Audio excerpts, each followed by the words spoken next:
Ito mga kagore, panoorin natin to. Yan o. Gagawa sila ng kasoy juice. Yan.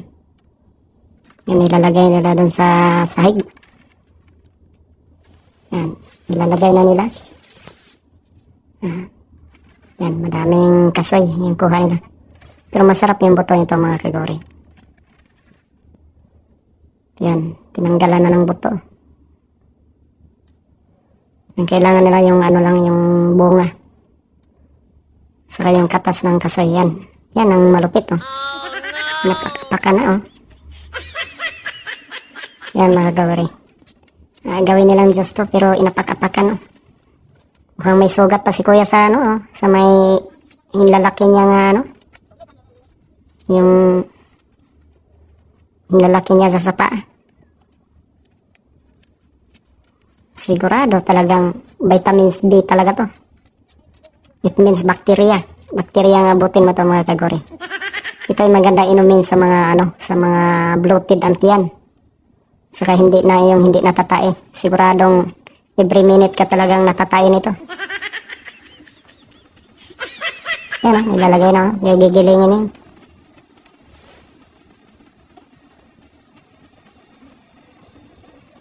Yan, ginigiling na. Yan, kinakamay na. Yan.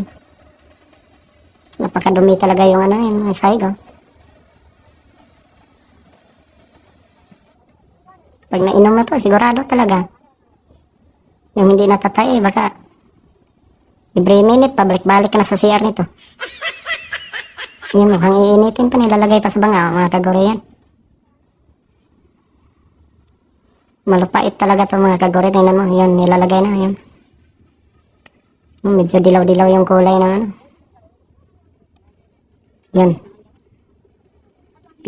Ano na, pinaundok-undok na. Oh. Yan.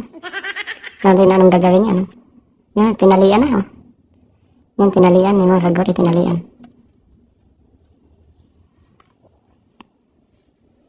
Walang kawala yan, tinalian. Oh. Tingnan natin anong gagawin. Yan, ginawalis na yung walis sa ano, ting-ting, walis ting-ting.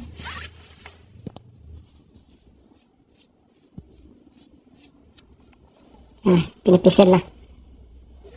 Hinugasan naman niya, hinugasan yung anuhan nila, yung inapakapakan. Yung pinatungan ng bato. Yan. Yung pinapatungan ng bato. Yan pala, hindi yan lang, yan. Pinatungan din nila. Yan, para mapiga nila yung katas ng kasoy. Yan. Yan ang nangyari.